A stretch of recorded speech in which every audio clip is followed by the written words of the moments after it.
The Team Never Quit podcast is brought to you by Navy Federal Credit Union.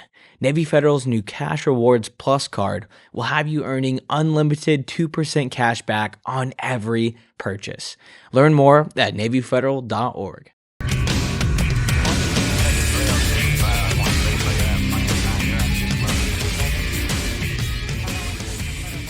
Ladies and gentlemen, welcome back to another episode of the Team Never Quit podcast. As always, thank you guys for listening and watching, and please hit that like and subscribe button if you enjoy the show. So today, also, just wanted to give this little side note. We are having our tonal installed next door, so if you do hear any construction noises, that's what's going on. We're very excited about it, and make sure to check out tonal.com/TNQ to go see what it is, because I can't wait. We're all excited about that. Yeah. So with that being said, let's get to our Patreon question of the week. And this week we have, if you were going to be a character in any comedy movie, what would you do? Like if we were just to replace... Yeah, if you were just going to play any other character in a previous comedy movie. And that's a great question. Yeah, I'm gonna kick this off because I want to go the other guys. Damn it, that was mine. Yeah, no, I'm going the other guys. Mark Wahlberg and me and Will Ferrell are just gonna tear up the city. I'm gonna have to say Sandra Bullock. What was the one when she was the journalist and she kept All About Steve or something like that? Yeah. You remember that movie? I absolutely remember that one. That was so funny. I love Sandra Bullock. I love everything she does. Really, any of her movies, I would like to play that out. What about you? Caddyshack, Bill Murray, without a doubt. That character. God, that's a good one too, man. I should have went first because now my head's spinning a million different directions, man. Yeah, that'd be my, absolutely. You're gonna have to come back to me. What? Little Mermaid. Isn't that what you just said? No, it was Little Mermaid. Well, he said the other guys, and I was like, man, how about freaking Talladega Nights? I know. I figured you were gonna go the other guys, so I had to throw it out there first. Well, you need a partner in there, so I'll go the other guys too, man. You'll be Will Ferrell. I'll take Will's place. His name's Alan, anyways. That's a great question. I hadn't thought about that kind of space. Pull yourself out. That's cool, funny. Man. I don't know. Yeah. All right, brother, you ready? Yeah. Let's do this. Welcome to the show. Thanks for doing this. I'm introducing thanks. you to our team, kind of getting your story out and everything that you've done from your service in the military and afterwards. Yeah, so we'd like to back everything up. And can you tell us where you're from? Yeah, so I'm born and raised in Clinton, New York, which is a little town in central New York, way up north. It was closer to Canada than I was to New York City. Grew up in a little hockey town. Grew up playing hockey. There's no such thing as a little hockey town up north, right? It is. But we have seven. When I grew up, there were 1,700 people in the town. We were like the #1 hockey team. Wow. And then just recently, my hometown got recognized as Hometown USA, Hockey Town USA. How fun! Nice. Yeah. So big donation to the local community rink, and cool. It was a place where for me, I was just talking to my grandson about this. I'd wake up at 5 o'clock in the morning, throw my hockey equipment on, walk in, below freezing weather, like about half a mile to the ice rink, and then have practice. Would start at 5:30, and then practice until 7, and then walk from there with your hockey bag to school. And you go to school all sweaty and nasty, and then when you finished, you went back to the hockey rink, and then played all day. So I played hockey. I feel like in terms of military service, and I feel like hockey was a great way to your head was always on a swivel, and you're always moving, and your situational awareness just gets more and more refined with it. I'm a big hockey fan. My father always explained to me, the way we kind of bonded was over sporting events. Yeah. But not really anything else. So we would go to that, and he was a big hockey guy, even though we're from the South. Yeah. And he goes, hey, we're going to go to a fight and watch a hockey game. Maybe it'll break out. And because we used to love to watch Ali and Foreman and Sugar Ray and all them go after it. And when he explained the hockey thing to me like that, I was like, okay, let's check this out. And it is. You're talking about head on a swivel, man. That's because someone's always trying to kill you. Yeah, they are. They're hoping the camera's following because it's always following the puck. Yeah. The best is going to a game. Yeah, because you can see behind. You can the play. see it. You get to watch the game, and I can only imagine how much fun that is. I never got to that level of skating like y'all do. Thank God, because we don't have that down here. But man, that's a lot of fun. It is. What do y'all do during the summertime? Is it street hockey? Street hockey, play golf. You know, it's a similar swing. So it's like, you know, your golf swing and your hockey are very similar. So you use a lot of the same muscles. But I played golf in the summer and played hockey in the winter. Worked. You know, my dad was, you know, we didn't have a lot of money, and so that's sort of the reason. My dad served in World War II. He was a teletype repairman in the Pacific. He would go from ship to ship to repair the teletype machines, which were the classified, the way to transmit classified material documents, and he'd get on a ship and it would, you know, come under attack. And then he'd move from another ship to another ship to repair it, and they'd come under attack. He went through the war, through the Pacific that way. He's one of 6 boys out of the family. They all went to World War II. They all came home. You got all of them back? All of them back. They were everywhere. My dad, you know, it wasn't until I was in the military that I really realized. My dad tells a story.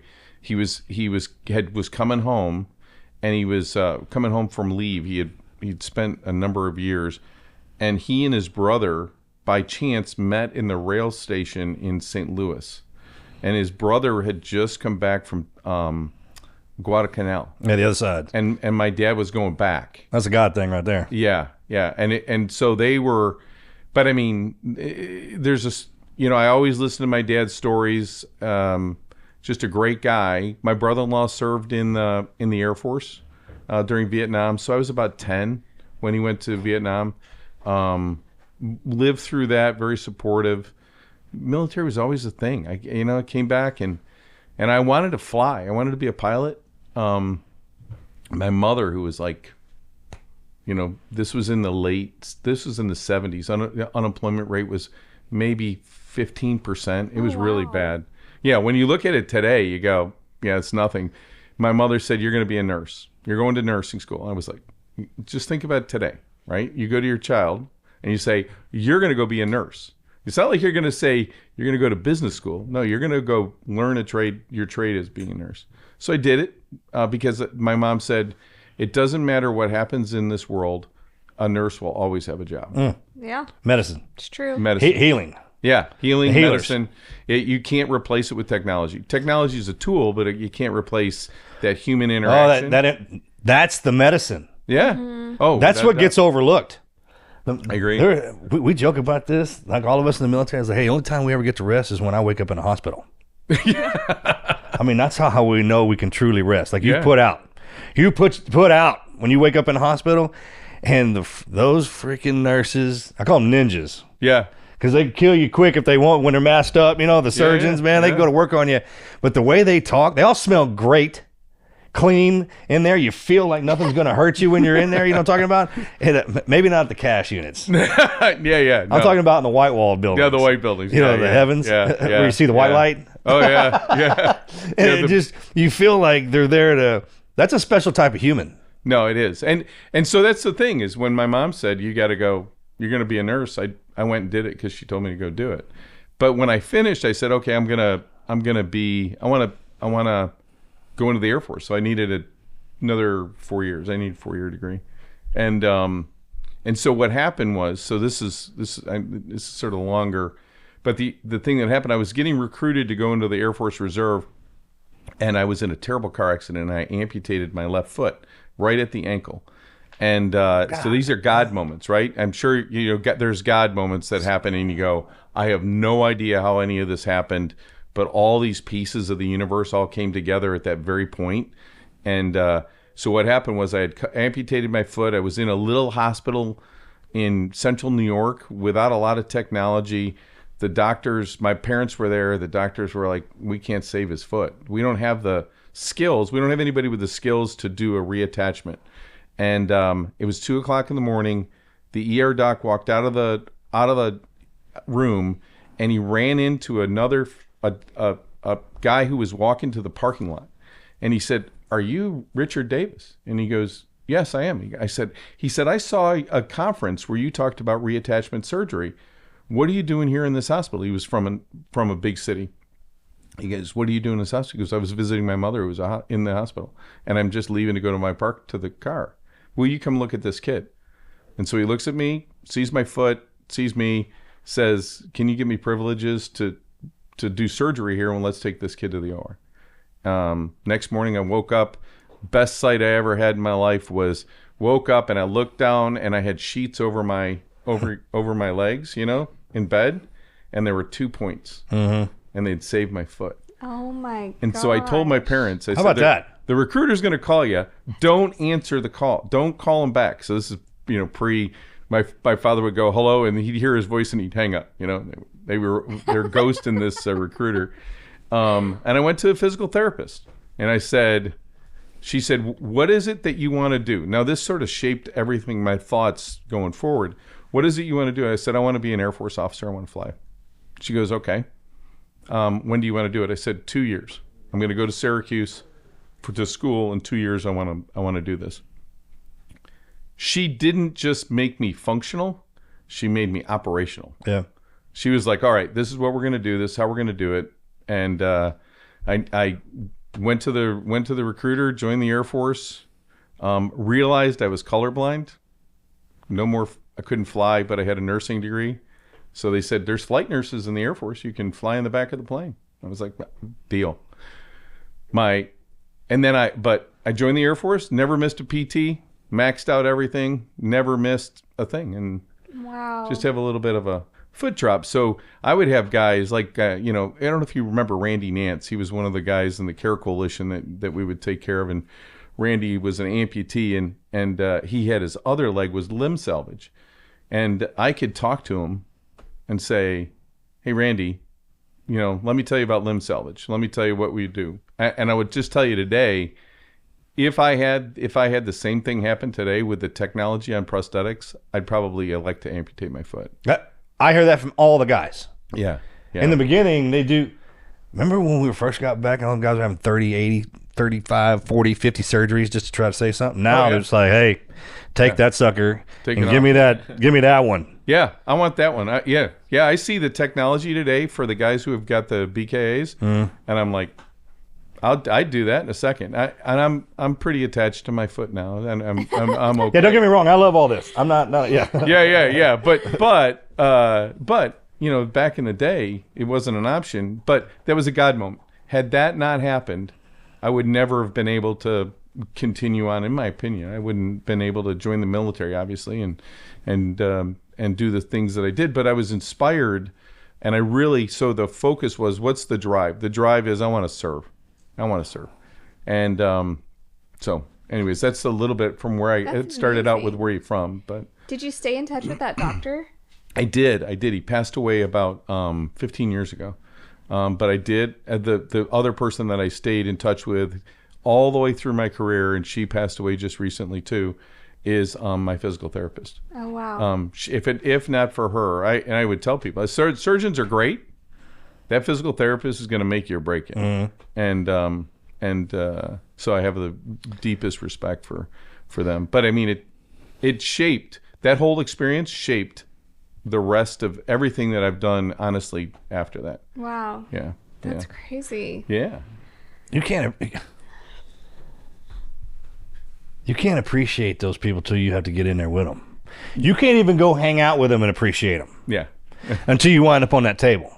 And they actually go to work on you. Yeah. And then it comes out. Because they not only can go to work and fix you physically, they'll fix you mentally. Yeah. It's like a little gift they have because they're talking to you the whole time. Yep. And I've never been more angry at anybody than my physical therapist. I agree. I mean, the pain that them suckers can put you in. Mm-hmm. It's almost cuss worthy. I hit her a couple of times. You know what I mean? Yeah.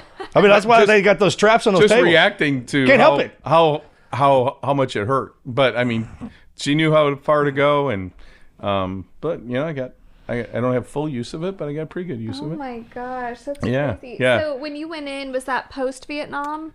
Oh yeah. No. Okay. Holy cow! I know I have gray hair. You said 70s. You said 70s, so I didn't know if it was. So I joined 70. in. I joined in 1983 Okay. into the Air Force Reserve. Yeah, You look fantastic. Yeah. It was a year. I loved you in Apocalypse Now. I know. I love the smell of napalm. I joined in 83 in the Air Force Reserve, and then in 85 I went active duty. Okay. And then I was a hospital nurse down at Keesler Air Force Base down in Biloxi, Mississippi, and then went to Europe and flew aeromedical evacuation, which were the C9s with the big red crosses on the back of them.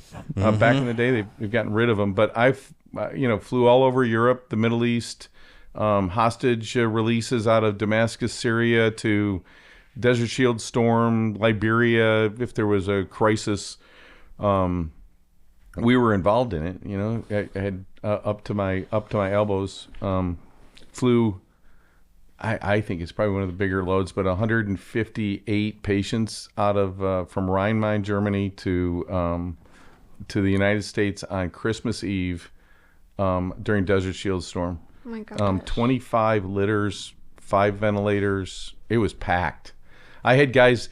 We had so many people that we didn't have regular seat. We had the troop seats down the side, and I would say, okay, listen, this is where you're going to take care of your buddy. You look to your right and look to your left and tell me if anybody's having any trouble. And then that's the only way that we could keep track of the folks. But so I flew in Europe, and then I left there, and I ended up going to another unit at Pope Air Force Base, which is right at Fort Bragg, Fort Liberty now. Can you believe that? No, don't even. Liberty Bibby. I mean, what are we even doing? How'd that happen? How does that even come up? Well, I think that there's a good story about there's got to be Liberty, about how it came, and then it was a surviving a mom whose son said they were talking about the famous people, and she said my son wasn't famous. My son didn't do anything that stands out, but he lost his life fighting for liberty. And then they all went, oh. Well, I get that. That's good. Excellent. Yeah. And I went, now I look at it, because before I was like, nah. I like Fort Moore, anyways. And then here at Hood. That's a complete rabbit hole we can go down and all that. Yeah. So anyways, so I go to Aerovac there, and it's a tactical unit, which means it's attached to the 82nd primarily, and the unit had been distinguished in Panama and other places. But I ended up in Mogadishu. Oh wow. Yeah, and showed up the night after the SEALs came ashore with the CNN things. We landed that next night, and then I stayed for a long time. Then I left, and then I came back. Went back a second time, and that was met some great friends that I have to this day that are phenomenal, and we recognize we do the Mogadishu Mile, and I've done that. Yeah, I've done that exercise. Yeah, I tell you, and so I came away from that. With, so when you move, you don't realize how big Africa is. When you take off on a C-141 out of Somalia, out of Mogadishu, it's an 8-hour flight to Cairo. Oh my gosh. Just up to the northern edge of it, and you have to refuel. Well, there wasn't a lot of expertise in how do you move patients, really critical patients, over a long range. And so I started to work a little bit with JSOC at that time, and to get more involved. Did aeromedical evacuation, and then I ended up at SOCOM. I was a deputy surgeon at SOCOM. Ended up as a deputy surgeon at SOCOM. I'll never forget General Schumacher, who was the commander of SOCOM at the time. He was like, "This is how we're gonna." He goes, "Guys, this is your break. You're gonna have a little bit of a downtime. SOCOM's a quiet place. This is in August of 2000. It's a quiet place. This here, SOCOM down there, you've got CENTCOM, Central Command and Headquarters, and SOCOM. Central Command's headquarters nickname is SADCOM, and SOCOM's nickname is HappyCom." And he goes, "This is a place where you sort of get some time with your family, but blah, blah, blah." And then a year later, 9/11 happens. I'm sitting in the ops center, and I was like, I came in from a run, and I went, "What's happening?" And he said, "Oh, a plane hit the World Trade Center." I said, "Is it bad weather in New York?" "Nope, crystal blue sky." I'm like, okay, there's something up. And then then the next thing happened. The plane hit, the second plane hit, and it was like, okay, game on. We thought it was a commuter plane in the beginning. Yeah. I thought it. That's what everyone was saying. I guess it's happened before. Yeah. I said, oh yeah, planes have hit the World Trade Center, but I mean, they're literally bounce off of it. Yeah, and they're like, no, this thing went right through it. Have you? So the 9/11 just passed. We were watching. There's a National Geographic documentary out. It's like a 2-parter. Yeah. And they've gathered up all the video that everyone really? sent. Let me tell you something. There's video. It's a movie. Oh, really? There's a fire department. These guys standing out there doing a gas check on one of the vents. Have you seen that one? No. Bro, he's on the street that first one flies into. And there's about 3 or 4 of those firefighters sitting out there, and she's leaning over. He's kind of taking some readings, and you hear that engine roar. And this one young firefighter kind of does one of these numbers and looks up, and that sucker flies over his head. Oh, I mean, you can see the whole thing. Yeah. Yeah. And that was the first one. And I mean, from there on out, they got video from every one of those streets. I had never seen this. Yeah. I mean, don't get me wrong. We always do. I don't want to say we honor 9/11 in our own way. Yeah. Sometimes, there will be years I won't watch it. Yeah. And then every now and again, I'm like, I need to see it again, kind of deal. Yeah.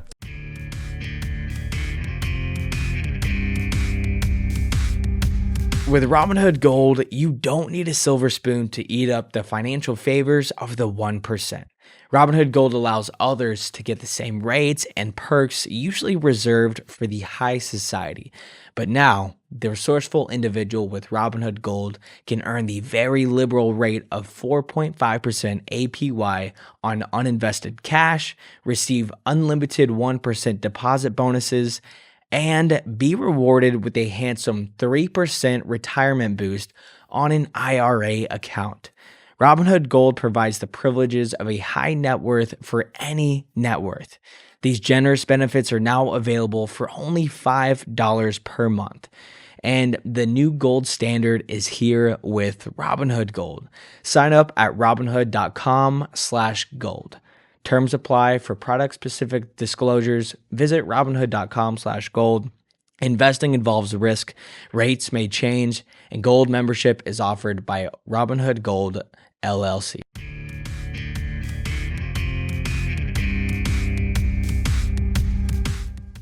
We make our little ones watch it. Yeah. Good. Just to. And then when they do the ring, the bell, know. Yeah. Yeah. we have that on. I think it's important that, like in my backpack, I carry the Constitution. And I always have. That's crazy. I do that too. Do you? With the little bitty pocket. Yeah. And so my brother on does the that. 4th of July, I make the kids, I've always made, my son, who's now 32, growing up, 4th of July, you're going to read the Constitution. That's a good one. And it's like, it's a good foundation. There you go, Hunter. Yeah, I think it's a good foundation, but you're right. You get people have to be reminded because they forget, we're one of our great friends. His name is John Scott. He's a anchor on Fox News. Oh yeah. John was the 9 o'clock hour. That's so right. as all That's this was happening, John's the lead. And I like him. And what I think is amazing, I don't know if you know this, at 9:28, an hour after, John said, I think this is connected to Osama bin Laden. Mm-hmm. And he was the first person to draw the correlation because he's a pilot. And he had been reading about articles about how he studies. You can tell he studies. About the guys who were going to the flight schools, but never wanting, not interested in learning how to land. They just want to know how to take off and fly a plane. And when you say that out loud, that didn't. Does it? No bells went off. No, I thought the same thing. Well, when you hear about it after the fact, you go, sure. Holy shit, you got to be kidding me. Oh, when you look at it too. Yeah. How would an instructor not catch that and flag it and not let them graduate? That's what they didn't let them graduate. Oh, okay. So they failed them. But that was okay. But it came out in an article that John had read, and that they were drawing a correlation to it connected to the bin Laden groups. Oh my gosh. And so 9/11 happens. I'm at SOCOM. By the way, at SOCOM, what I was doing was I was running the budget for things like SOMTB. Yeah. What's How was you, huh? Special operations. That's all the policies and standards and all the stuff that you guys had to go the through. medical protocols that we have to go through to be medics. Are you going to be a national registered paramedic or not? Oh my God! I can't believe we had to do that. Whole blood. Talk about two different languages, learning two languages at the same time. Yeah. and then learn when to use them and when not to. Yeah, and it and was you gotta literally keep a your goat shift. alive. Did Yeah. you keep your goat alive? Oh, No. I sure did. Yeah, because you passed. I sure did. You know what got me? Cut downs. It got me on the first one. Did it? I ligated too weak, and when Yeah. I turned around, my cuff grabbed, Oh, and the look on his face. I mean, he didn't want to. He knew. It was like one of those moments, right? Which Yeah. served better because I got rolled back, and then Yeah. so I was there for about 11 months. But they made me study a lot, yeah. and then when I went back in, it was easy day. Special Operations Medical Training Battalion. It's at Fort Bragg, which is where he went through medical training. That's where they do like the IVs and pigs and Yeah, stuff. the live animal. tissue. Okay. Yeah, live tissue. Yeah. Best Yeah. training ever. During that thing, there was a hearing, and the surgeon from USASOC went up and he basically they said you shouldn't use live animal training, and he made some statement like, well, when you start having sexual relations with a mannequin, because you should use mannequins instead. When you start having sexual relations with mannequins, we'll start using mannequins. But until then, we're using live animal training because you can't get the same response. And the other thing is, they die. Yeah. Like, you have to. I asked about keeping a goat alive. You got That to was keep the your best. goat alive. That was the best freaking training ever. Yeah.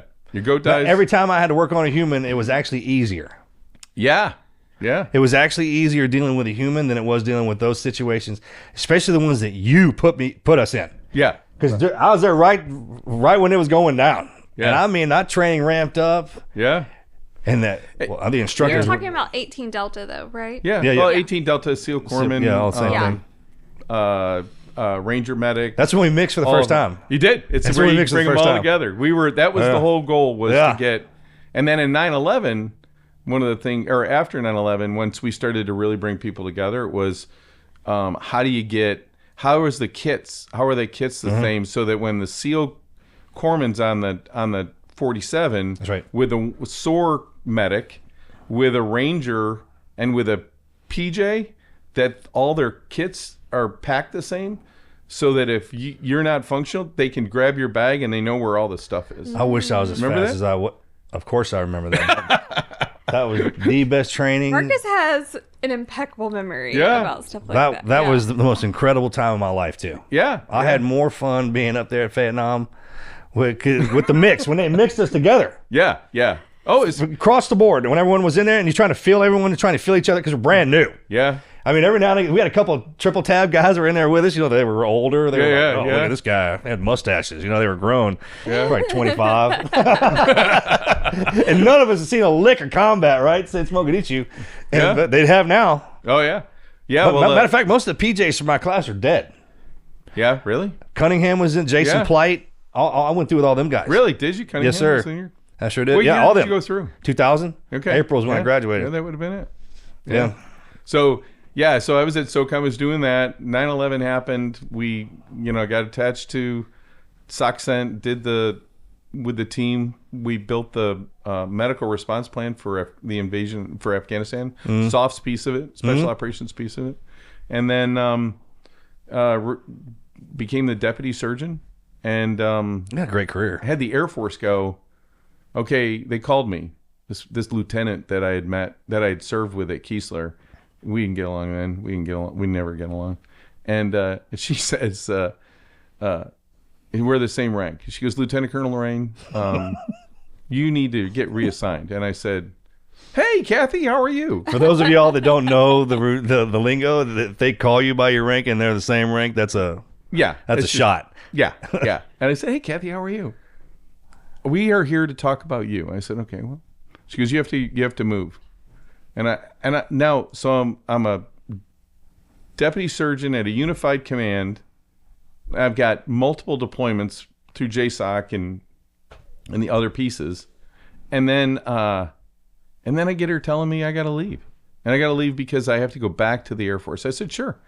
I said, my son just moved down here. I'll stay in Florida. I'll go anywhere you want in Florida. Nope. This is all about nice weather. And I said, no, it's not. And she goes, I'm sending you to Grand Forks, North Dakota. And I said, to do what? Be a flight commander. Well, a flight commander in the Air Force is way below a lieutenant colonel. And I said, why am I doing this? She said, you have a choice. You either take it or you get out. And I was at 19 years at that point. And I said, you made the hardest decision of my life, the easiest. I'm out. Thank God I had. Thank God I had. Because I dropped my papers, and a year later, and during that year, it was 2004.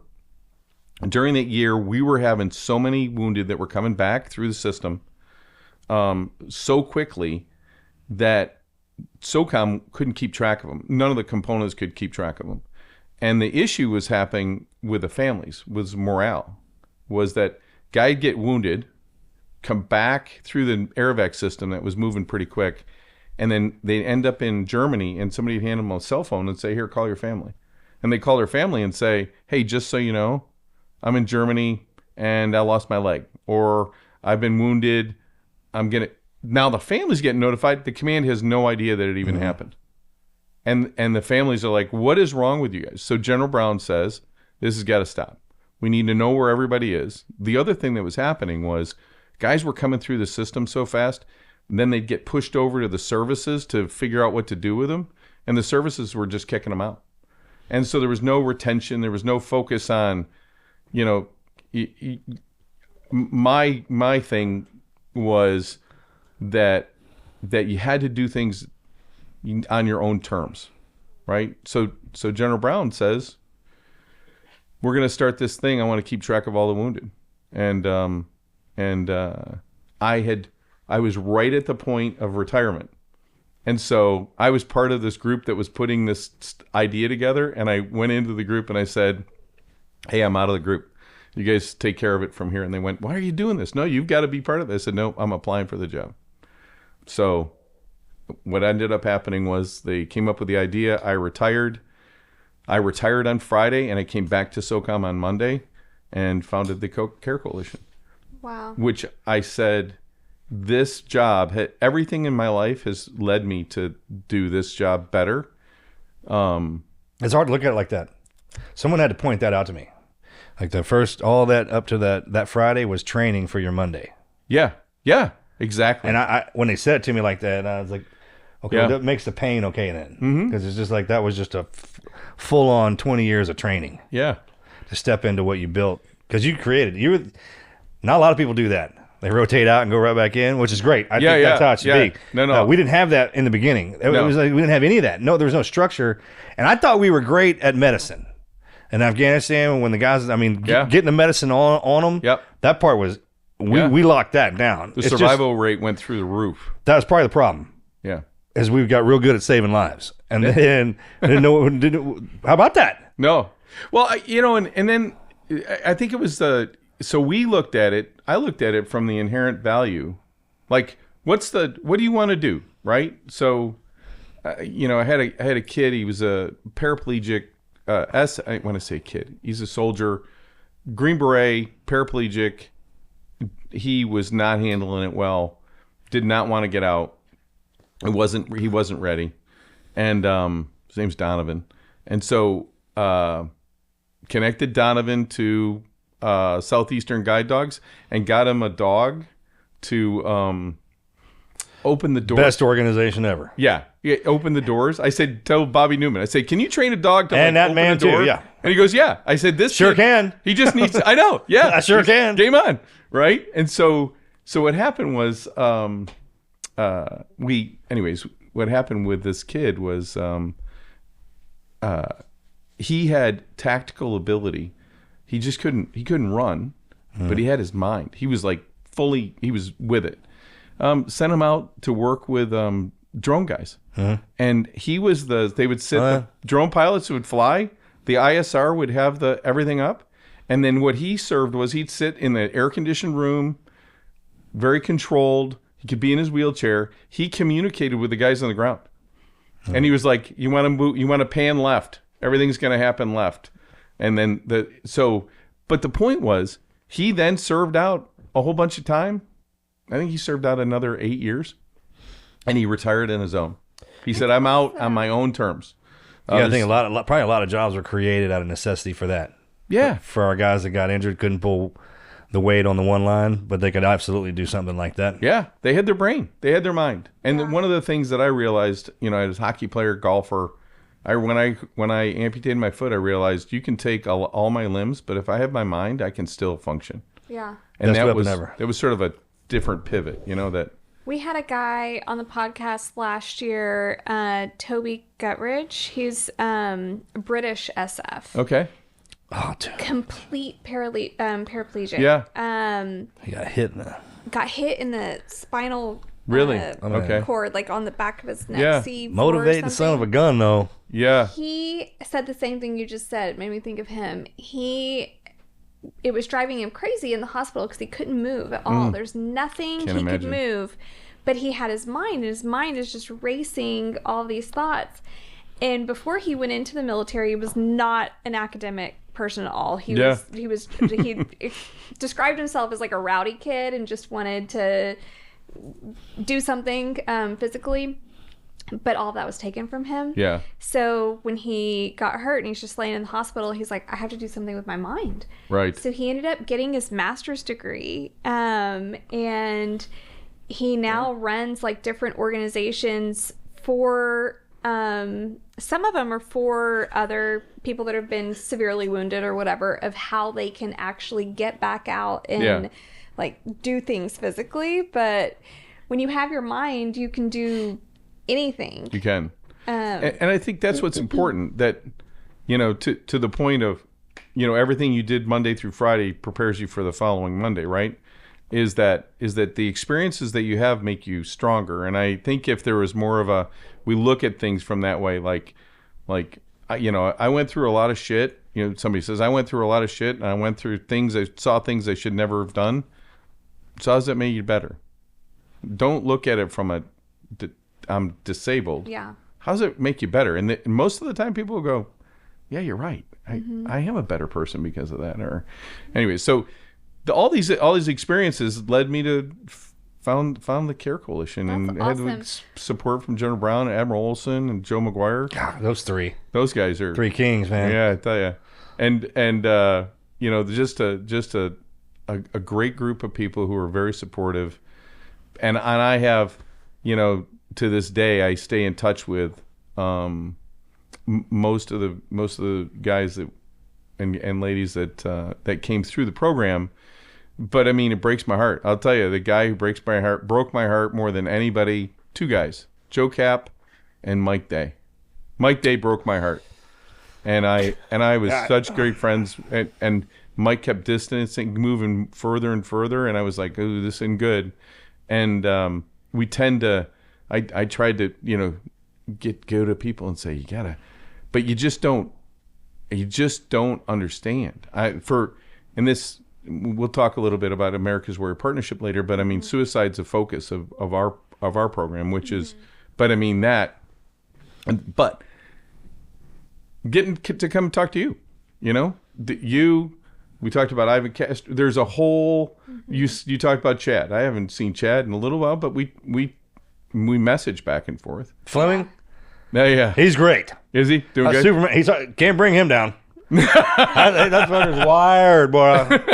He's one of my motivators. Is he? Oh yeah, Okay. I'll buzz him all the time. Good. Absolutely. We love Yeah. Chad Fleming. Yeah. You know what? I'm going to change my movie too. I'm going to go with Happy Gilmore since you talk about hockey and golf, man. Hey, you took my movie. That struck me as I should have done that as one. a good one. I'll trade you. You can take Caddyshack. I'll take that. Well, what month was Care Coalition like up and running? Like, we started in June of 2005. So Marcus had to be one of the first to go through. He was. That was the thing is, Yeah. there's a line of us from I'd say from the Vietnam guys up until to us. And then we kind of all merged together, getting in and getting us through the program and all that. That was fantastic. It's when no one rotated out. So it's when they started pulling all this stuff together, and it Yeah. I mean, it's grown now from what it was, but I mean, yeah, it's huge. But I mean, he doesn't know this. You don't know the story. So I went to a Navy SEAL reunion on the East Coast. The book had come out, and I was at this reunion, and I finished talking to a group of spouses, and I literally was walking to my car. I got the trunk of my car up, over by the officers club there, that club on Little Creek, and I'm putting stuff in the back of my car, and I turn around and there are 6 SEAL spouses standing around me, and they go, and one of them pokes me in the back and goes, "What are you gonna do for Marcus Luttrell?" And I went, "What do I need to do for Marcus Luttrell?" I was like, things are good, right? Marcus has been medically retired. Marcus has done all these things, and I went back, and then I was like, all right, let's figure out what's going on, and that's where Admiral McGuire got it. That's where the widows are really protective of me. Oh, they were. They're real protective of me. You know, I'm not scared of a lot of things, but that scared the shit out of me. When I turned something. around and they were in the semicircle around me, and they had me pinned against the trunk. Yeah. They were like, "What are you gonna do?" Don't get me wrong, they're wonderful ladies. Oh, yeah. Individual, Oh, no. but when they pack up, man, they become some of my best man, friends. they're all That was the best part. Yeah, I know. Is they actually signed off on the wife. Man, I was getting a call every week from every week, don't and play. then I was starting to get a call down through the Senior Spouse Network about what's happened, and then Governor Perry. Yeah, Rick Perry. He was huge. Huge. Him, Joe McGuire, Barney Barnum, helped us. Was Barbara Ford working with you? She was. Okay. Yeah.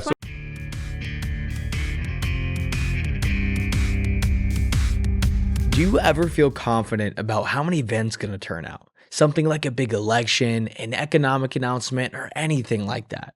Well, with Kalshi, you can actually trade on those predictions. It's the first legal US platform where you're investing in real-world outcomes, not just stocks. Kalshi made history with the approval of the CFTC, letting you buy in on real-world events for as little as 25 cents. And if you're right, you can earn up to 4 times your money. Plus, it's the only platform in all 50 states where this is legal.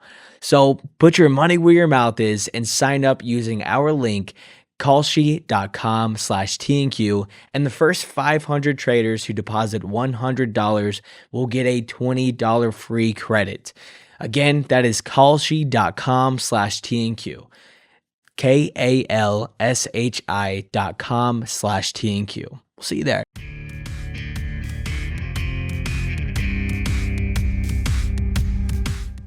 So Barbara was connection with that. How about that lady? Yeah. I mean, you want to talk about a fantastic human being? Yeah. Oh no. That woman right there. Yeah. She was our point of contact at Warcom. Okay. She handled all of Admiral McGuire stuff. Yeah. Oh yeah. And I mean, like when you walked in that building, she is all of about this tall. Yeah. One of those kind of ladies. Yeah. Oh, Yeah. freaking loved her, man. we still talk to her. Yeah, man. Oh, do you? Good. Oh, Tell her I great, said hi. dude. I text her often. Yeah. You want to tell you how great she is? She got my brother at OCS. Well, that's You know what kind of feat that was? Holy cow! Oh, that is the best story ever when we walk in there, man.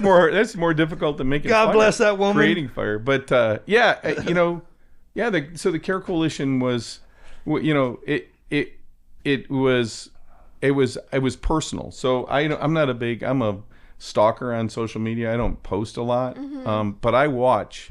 I'm friends with most of the real high risk, because I started to watch their social media. Yeah.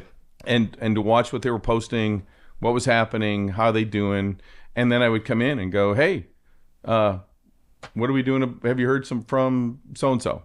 Nope. Well, he just posted this morning. Let's figure out what's going on with him. But the idea was, how do you take a program and so General Brown's vision was, these guys have volunteered multiple times. We owe them. And so you mentioned you had been into his office. When I got hired, I went into his office the first day and I said, "Hey, sir, thanks for hiring me." He had this other habit. I don't have it with me. I normally have my knife. He had this other habit that he'd take his knife out and he would play with his knife, right, as he's talking to you, sort of like a pay attention to me thing. And he's playing with his knife, and I said, "Any direction for me?" He goes, "I want you to find everybody who got wounded after 9/11, and I want you to advocate for them for the rest of their life." And he's twirling and playing with his knife, opening and closing it, He looks up at me and he goes, "What are you still doing here?" And I That's said, him, all right. "Yeah, That's the guy. yeah." And so I left his office with 2 high-level directions: find everybody, and then advocate for the rest of their life. And that was the basis for the Care Coalition. We went forward, did it, and then so this is then at the end. So I was working for Admiral Mike Mullen as an advisor for him. At the same time, I was working for SOCOM. I'd work SOCOM Monday, work for Mullen in the Pentagon Tuesday, Wednesday, Thursday, and then come back home on Friday. How's he doing? He's doing good. Admiral, is he doing good? He's doing really well. Oh, good. Yeah. He's living up in Maryland, and he's doing well. Oh, good. He's doing the Admiral life. Oh, nice. He's living the Admiral life. Good. That's all I need to hear. Fine. Yeah, and he's big fan of that man. He kept me. Yeah, he promoted me. Yeah. He's definitely a visionary guy. Another name that really well. I was in his office, and I got a text when Ryan Job died. Yes, and I almost fell to my knees. Don't even say that. Today. Yeah. This is the anniversary? I believe so, yeah. Yeah. The Ryan was my hero. September 24th, 2009. Oh my God. I posted it today. I've got to. Yeah. I have his. We try to keep tabs birthday. on everybody too through here. Yeah, I have his daughter's birthday, but I just don't. Aww. I don't have. Especially the kids. Yeah. We've been tracking all the kids too. Good. Yeah. So, yeah. But that's what I remember about working with Mullen. A lot of things. Mullen was great, but I remember the point was that happened. That just almost broke me. We had another guy die the other day. I was going to do this. So this is in the clear, in the open, unsecure. Yeah. If you're in the military, if you get out, everybody right now look in your phone list and pull out three members. Yeah. 3 guys or girls. Yeah. And text them every day, every morning. Well, I don't need a big response or anything like that. It's just a freaking check-in. I have a friend who they have a text train with his platoon. Yeah, that's exactly that kind of thing. Yeah. No suicides. They go through this terrible thing. No suicides. They all stay in touch. You know why that is? Because even if it's best if you talk smack to them, because they won't kill themselves because they want to talk shit back. I know.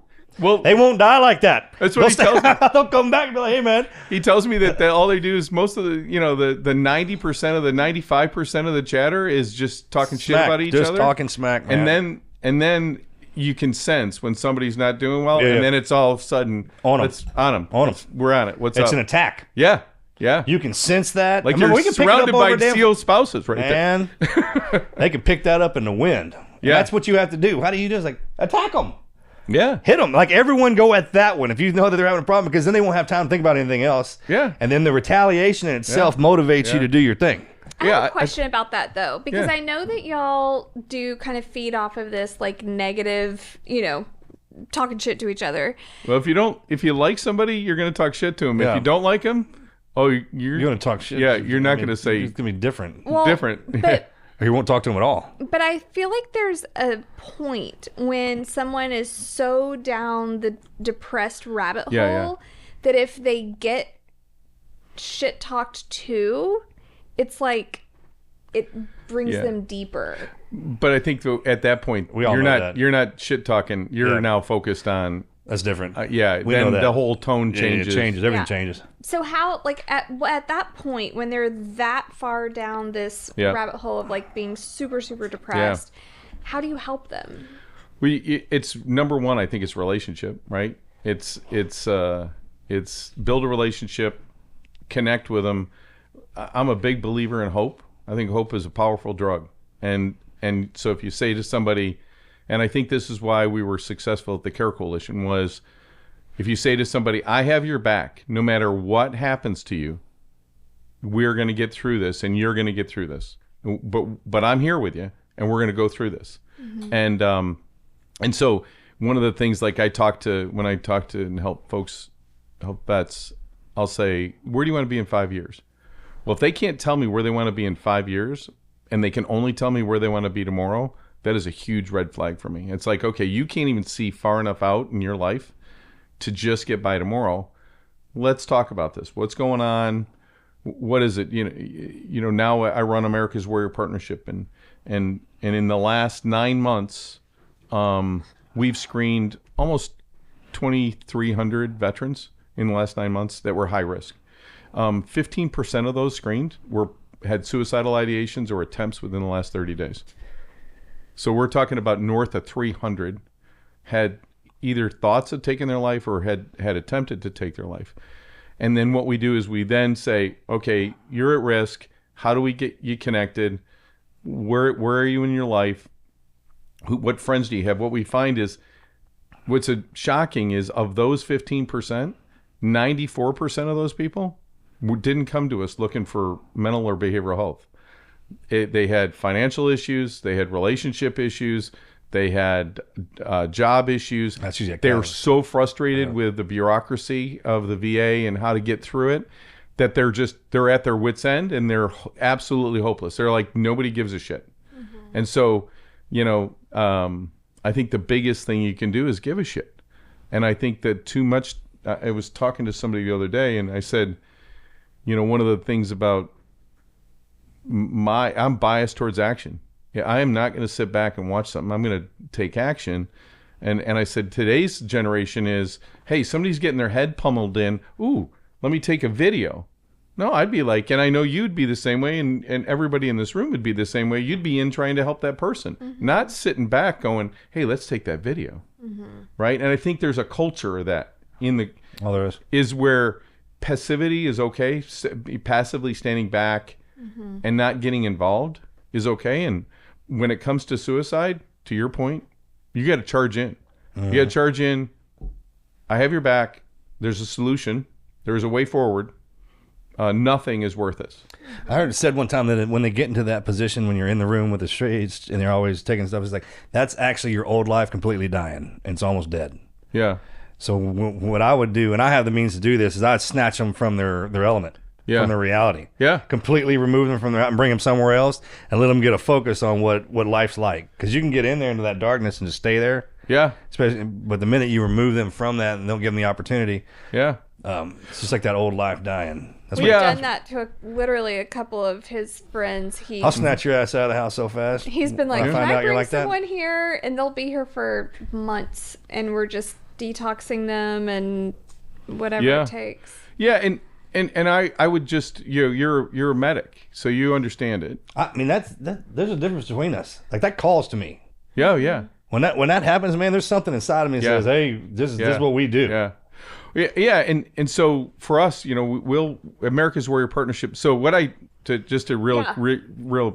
general, what I did with America's Warrior Partnership, I was working for Admiral Mullen, I was working for the CARE Coalition. My wife had just been medically retired because she had a diagnosis with epilepsy, and she was like, I came home one day and there's a for sale sign, and she said, like, I don't know what you're doing, but I'm moving to Aiken, South Carolina, moving out of Tampa. And I was like, okay, well, we're moving. So then I left SOCOM and I left the military and I moved to outside of Augusta, Georgia. Wherever she went, that you're a wise man. Oh yeah. And then I took over a local program in Augusta, used military focus and said, homelessness is an issue here. There were 159 homeless veterans. I had a really small team, great co-founder, a partner of mine, Cherie Tham, and what she was an expert on solving. She could walk into the worst neighborhoods in Augusta, Georgia, and I'd sit in the car and go, I'm not getting out of here unless I have a weapon. And she'd go up to the door, knock on it for homeless vets, and say, okay, let's work with you.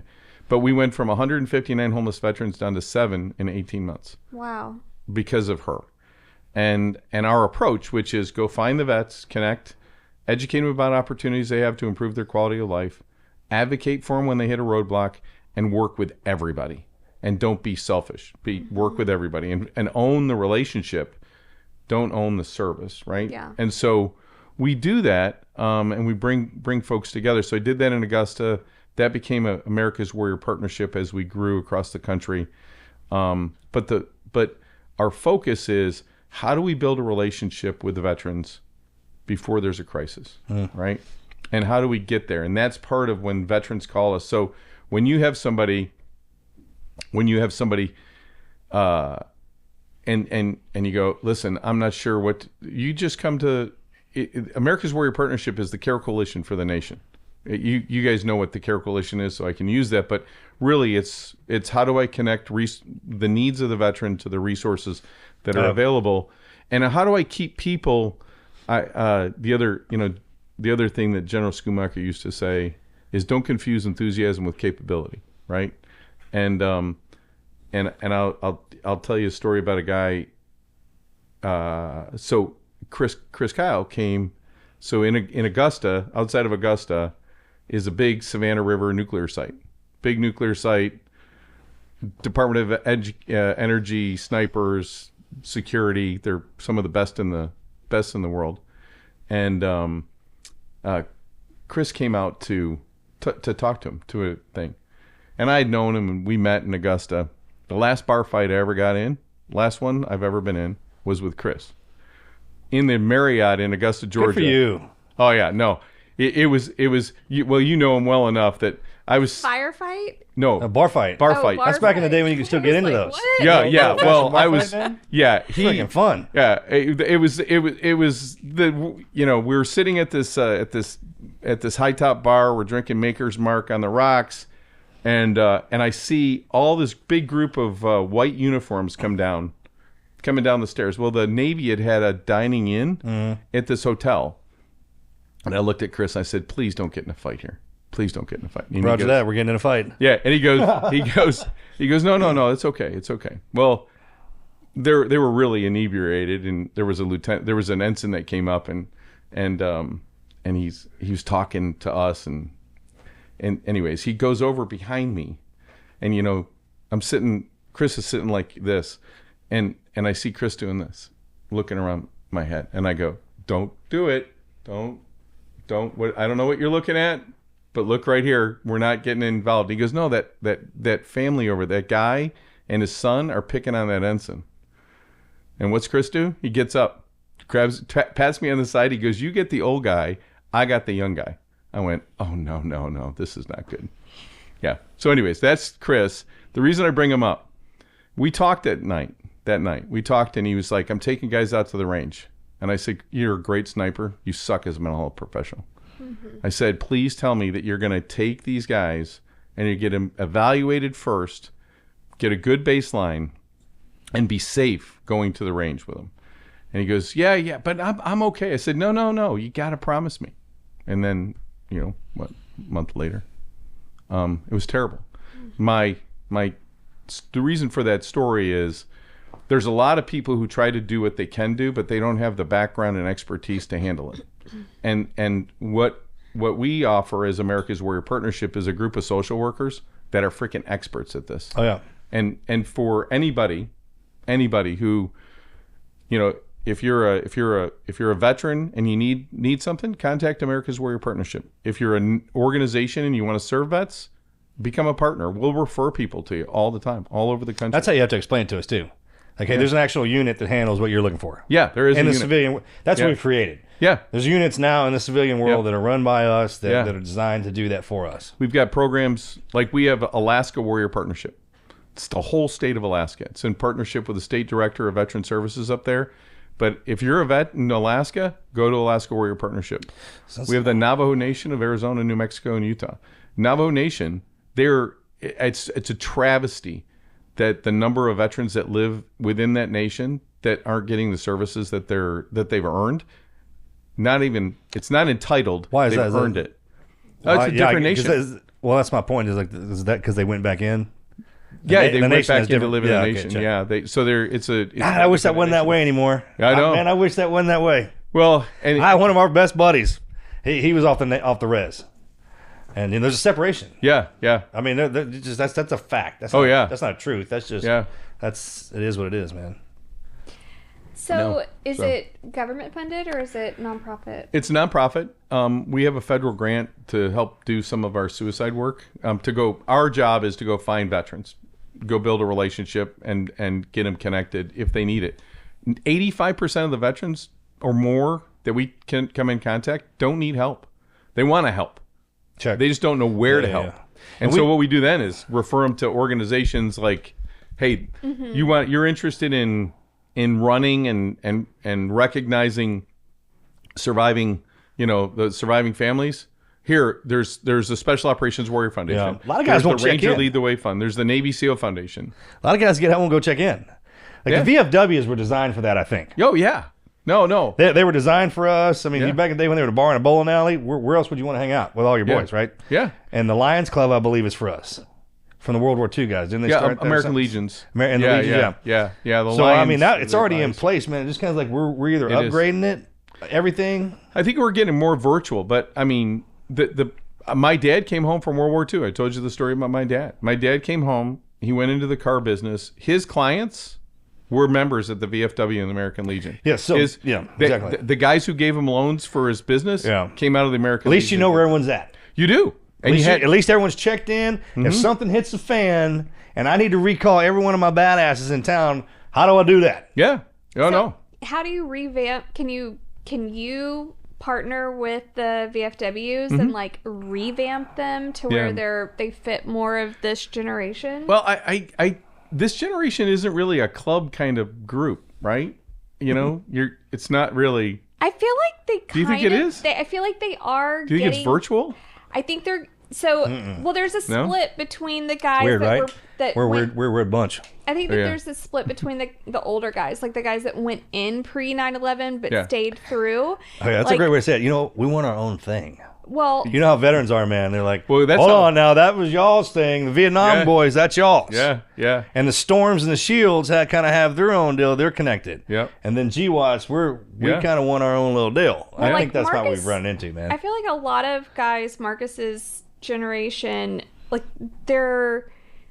they do want to have get-togethers. Like he meets at the local cafe, like the little hole-in-the-wall restaurant, every Saturday morning with all the veterans in town. That's like they all just meet every Saturday morning. Can't believe how many of us live around Really? there. Yeah, it's crazy. That's fantastic. See, that's We started doing it 2 of us at a time, and then we just started. Guys started rolling in. But it's informal, right? Yeah, It's not and like, you don't have to show. Yeah, It's it's just, not hey, like I you know don't we're need gonna a be there. membership It's not card. an event. Yeah. I'm not paying for dues. Nothing. I'm not wearing a hat. I'm not. But it's informal. Yeah. I think that's where it comes from, right? Is that our I think our lives are so busy that if I was to, like, you're going to show up every day at this, I'm going to go. Bro, Yeah, I no. roll in to take my They kids can't to school be every told morning. what to do. It just has to Yeah. be an available safe space Yeah, for I've heard them. people say organic. Organic, right? Yeah, I did pull you into the just say donut safe shop space? every morning, Yeah, I did. and there's Vietnam veterans sitting in there. I can recognize them. Yeah, Like that's their meeting place. Yeah. It's like the coffee and donuts in the morning. You really roll into until about 7, then everyone kind of leaves. It's just checking in. yeah. I'll tell you, and I think that there's I was explaining to somebody. They said, "Well, we're interested in the post 9/11 generation." And I said, "Well, that's me," and they went, "What?" I said, "Well, yeah, I'm 63. I'm at the back end of it, but I mean, it's a 20-year+ war. Yeah. That generation is not a generation. That's like an era."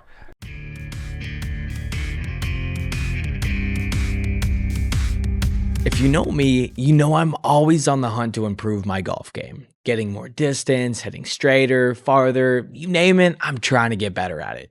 So I decided to check out the PXG fitting, and wow, I was absolutely blown away.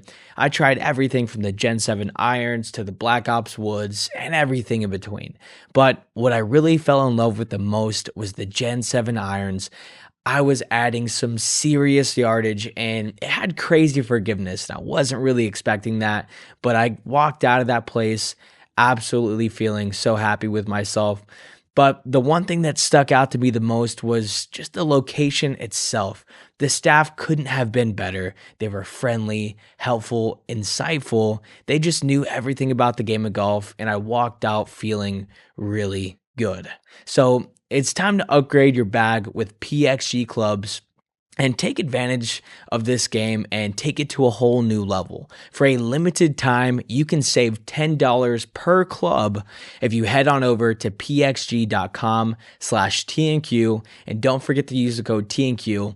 That is pxg.com/TNQ with code 10TNQ to save $10 per club on your order. That's pxg.com/TNQ.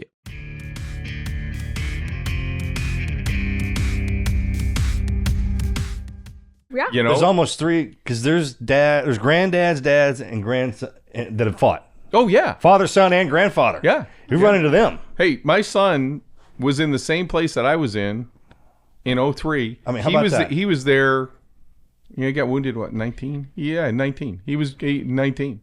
And That's crazy, right? That there's 3 generations. And he goes, in. well, it's crazy. And I go, this is fucked up. The fact that that's we're not crazy, man. That's fucked up. This is that we're still fighting this war, and we're fucked up, fighting man. the same people Yeah. in the same place. And you go, Oh, hell, we already killed them. It's a different bunch. They're just pissed off about the same stuff. thought we did this once before. Yeah. So when you look at the generational, like today, so when my son and I get together, I can't relate to the weapons, the communications, the things that he's got are way different than what we had. And so when you're telling stories, there's a difference. Sure. And so that's where I think Vietnam era, and I'll say Desert Shield Storm era guys aren't necessarily connected to the post 9/11. Yeah. It was a different event. Oh, they trained us too. That was the crew that trained us. So they are automatically a wall there. Oh yeah, exactly. They feel, I mean, we look up to it may be down in the timeline, but we look up to them. Yeah. And they're definitely different than us. Yeah. So y'all, give me everything y'all do. Y'all actually go place to place, and do you reach out? Do you do outreach to like nonprofits like Navy SEAL Foundation and different? Yeah, we do. Relationship with all them. So our whole focus is to go find. So we have 5 communities where we have a in-place presence, which is Alaska, the Navajo Nation, Indianapolis, Indiana, the Panhandle of Florida from Pensacola to just east of Eglin, and then the Permian Basin of Texas. So Midland, Odessa, Carlsbad, New Mexico, and Hobbs. We have all the veterans in that area in partnership with the community. It's really hyper-focused. It's like the Thompson twins that were at the guys at Walter Reed who knew all the veterans. Yeah. That's them, the communities. They know the community, they know the veterans, they know their way around, they know not by the book, but they know how to get something done within their community. Yeah. They do that. Then we have another level which is strategic. It's national. It's called the network. And the network, what it does, we work with communities and veterans and companies. So we're the veteran serving nonprofit for Wells Fargo, military connected employees. So if you're a military connected employee at Wells Fargo and your transmission fails and you can't get to work and you don't have the resources to take care of it, you can contact us. And then what we do is try to figure out, okay, how can we solve that problem? How can we increase, get you enrolled in the VA, get your health care paid for? Does your disability payment need to go up? Is there an access? Is there an organization that can do emergency financial assistance? And so what we do is we gather all the information, same thing with Care Coalition, gather the information, build a relationship, and then we go out to nonprofits who trust us. Yeah. And it's already vetted. And then so we do that at the national level. We do it with companies. We do it with communities. Last year we did about 10,000 vets. I'd like to increase it more coming up in 25. Because here's what bugs me. And what bugs me is that there's 17.5 million veterans in the United States. We represent about 6.5% of the U.S. population, which, by the way, isn't a small percentage. 6.5% of an extremely diverse population is really a big number. We just can't get together to leverage that, right? Not yet. I think we're doing better in Congress. Yeah. We're getting there. There's a couple of guys. Yeah. I think I know one. It's like a slow, smooth trickle process. Yeah. It's like guys and girls are coming back. We're slowly Yeah. coming out, and you're getting your wind and going It's in. actually a really good veteran. Now it's lifted up. Oh yeah. The past few years. Yeah. And so what we do is 17.5 million veterans in the United States. There's only 9 million veterans enrolled in the VA. So there's another 8 million that aren't even touched. Nobody touches them. Nobody connects to them. And most of them are doing really well.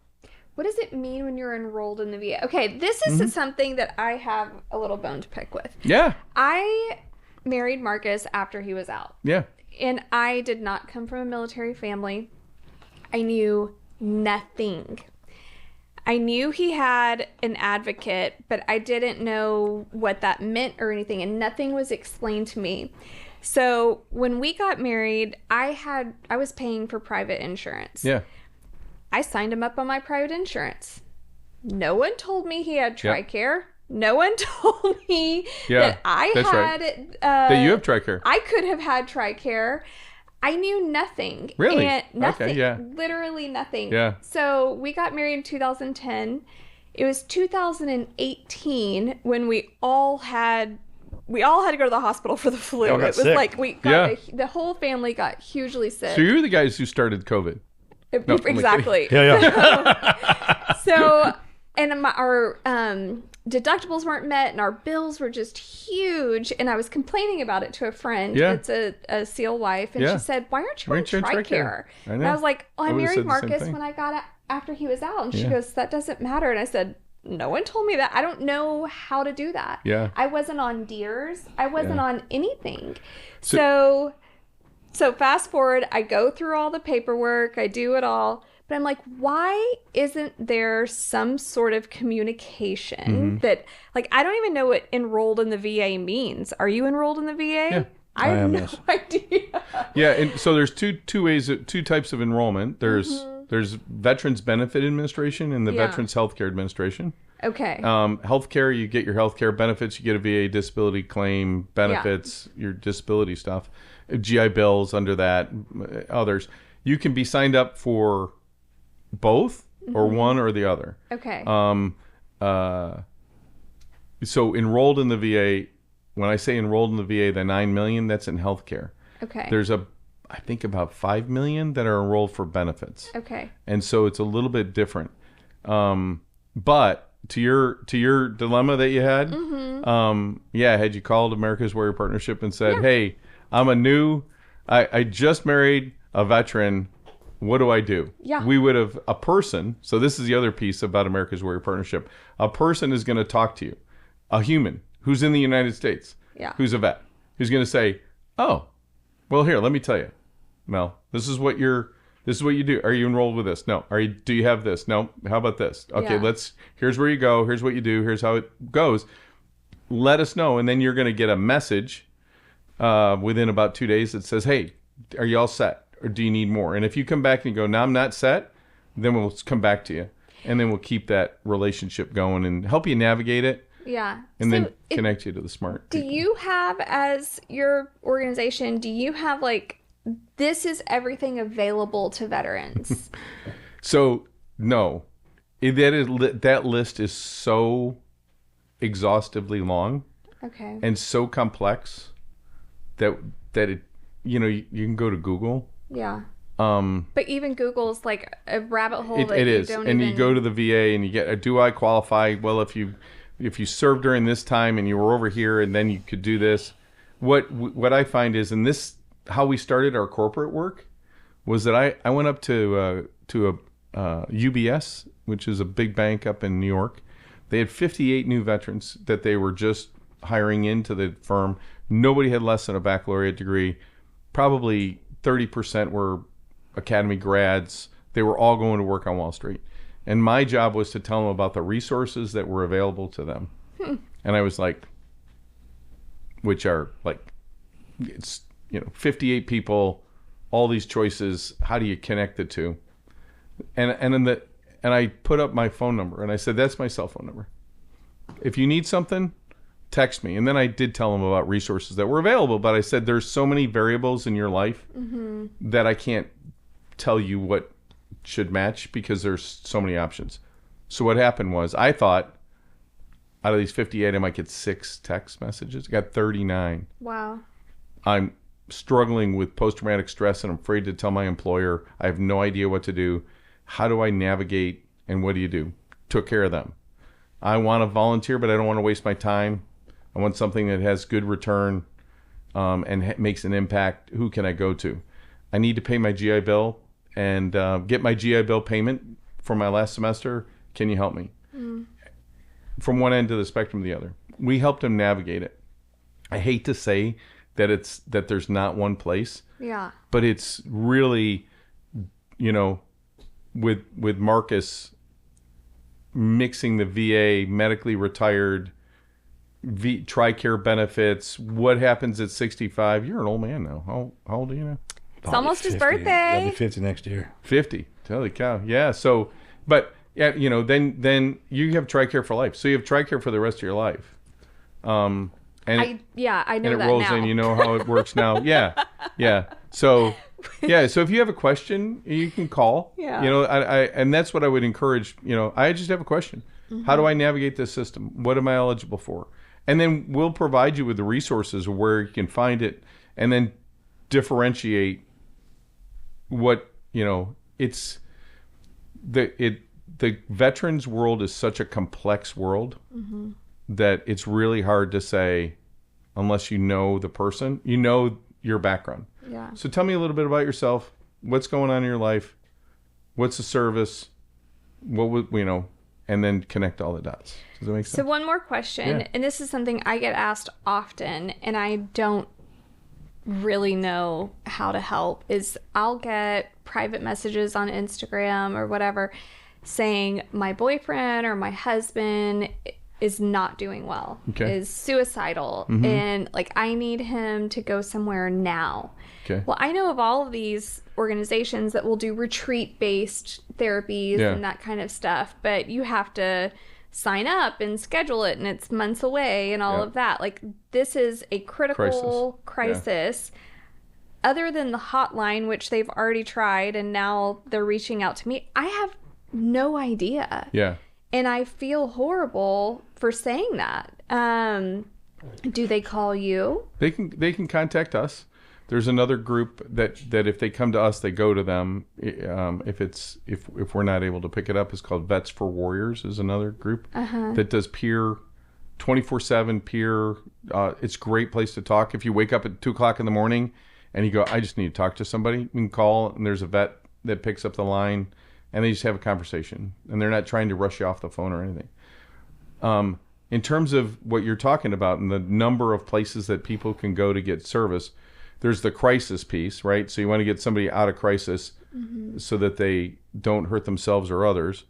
And then there's okay, how do I start to sustain it? And then how do I get you plugged into something like the retreats and the other pieces that are going? It's not a one-size-fits-all approach. It's a one-size-fits-one. It's just having a conversation, connecting them to the resources that are available. And the other piece of it is about, people go to Google. They'll say, I need X. Well, in order to get to X, you got to do A, B, C, D, E, in that order, in order to get what you want. They don't realize it. Yeah. And so it's helpful to have I look at our folks and I think they're more like coaches. They're like, sure. Okay, hey, let's listen. Let me listen to you a little bit. Got it? Here's some things that we can do. Here's programs. The other thing that we don't do is we don't give you a number and say, here, call that group. We call the group and say, hey, I've got somebody on the line. I'm going to do a warm handoff to you. Yeah. And then what we do is we follow up. If they didn't help, then, back in the Care Coalition, I used to say, I love stupid. I was known to, you show me a stupid policy, and that was like, game on. This is easy stuff. I feel the same way. I love when a nonprofit says, I do all this stuff, and then we send them somebody and they don't deliver. Yeah. Then I go to them and go, okay, we're going to try this one more time. Yeah. And then after that, you're off the list. Yeah. And we're going to move on. And not that we're scoring anybody, but I mean, the point is that what I've seen is if a veteran or their family goes to a resource and they fail them, they won't go to anybody else. Yeah. They'll lose faith in the entire system. And they'll say, this is broken. And then to try to recapture their trust, it's tough. So to answer your question, americaswarriorpartnership.org. It's available to anybody. If you raised your hand and swore to defend the Constitution against all enemies, foreign and domestic, you're in, and we'll take care of you. Yeah, It's helpful to know. yeah. It's good for our listeners to know. Are y'all on social media? We are. Lots of social media. We'll promote the heck out of this. Okay. By the way. Yeah, how can people And find other you or stuff. follow you? AmericasWarriorPartnership.org is our website. America's Warrior Partnership on LinkedIn, Twitter, Instagram, Facebook, X. MySpace. We We got it all, man. We covered down on You everything. sure you're only 50 because you got MySpace stuff? You remember that? I do. We got a good laugh out about that the other day. He's only 48. He'll be 49 this coming birthday. Yeah. Oh, yeah. There you go.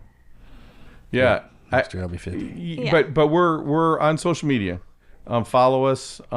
We put out, the other thing that we do is we do training. Anybody can join in. They call them battle rhythm meetings. And so we'll get folks who'll come on and talk about post-traumatic stress. They'll come on and talk about traumatic brain injury and how to approach that and what program they have. Sort of to educate everybody about there's a lot of things that are available. What AWP does is, again, build a relationship and navigate this complex system. Yeah. And I would love to say I've got a website, but I've been around so long doing this, and I've seen databases and resource directories come and go. They just can't. There's so many, they can't sustain them, and they can't keep them up to date. Mm-hmm. And so, for me, it's like just give us a call. Yeah. And or send us you can go on and say I need help and send a note out. And this being on with you, Marcus and Mel is great. I was on the Today Show last October. We got, in one day, we probably got 150 contacts. Wow. Came to us, and out of that, 7 people that were like, okay, I'm at the end of my line. I don't know what to do. All of them are still alive. Stay in touch with them. Again, it's like, find them all, take care of them for the rest of their life. Yeah. Right? Yeah. Yeah. Yeah. Still doing what If you look at General all of Bell us, said? it could be intimidating. But all you got to do is just one. Just one. Yeah. And they'll turn around, like the teaching and the battle rhythms and all that stuff like that. They'll pick that up. Yeah. And ultimately, then you go to those so you can find out a cool way to say the same thing you've been saying. Yeah. Like, say he'll say something different or a different way. Yeah. I'm like, oh, man, that's good. So when you're at a coffee and you're with your buddies and you're at a coffee and they go, I got this issue. I'm not sure how to this. All they have to do is they can come to us and we'll do the intake, go, okay, what's going on? Figure out where they are, maybe get them connected to things they never even realized. Yeah. The other thing that we do is a lot of is education about, like right now, the VA, there seems to be a new policy that comes out of the VA every month. And you just cannot keep up. The general public can't keep up with it. We keep up with it. Mm-hmm. And so we're like, okay, this came out. Who in our population does that affect? Does that lean to? And then we message them and go, hey, by the way, this just came out. It applies to you. That's good to Give know. you a heads up. Yeah, but we got to know them to be able to message them. Yeah. Yeah. Very cool. Yeah. Thanks for doing all that, brother. Yeah. No. God thanks. bless you, man. Thanks for your You're service. still working. Still working. I'll work until I die. My dad used to say, I'm going to pull in the rain. I'm going to pull on this harness till the day I die. And he worked until the day he died. My God. I'll probably do the same thing. I just don't. Helping people makes a difference. Yeah. Helping people is it's what I do. I heard it said one time, don't let the old man in. Yeah. Yeah. I thought that was a good one. Yeah. Yeah. This is the Team Never Quit podcast. So buckle up, Buttercup.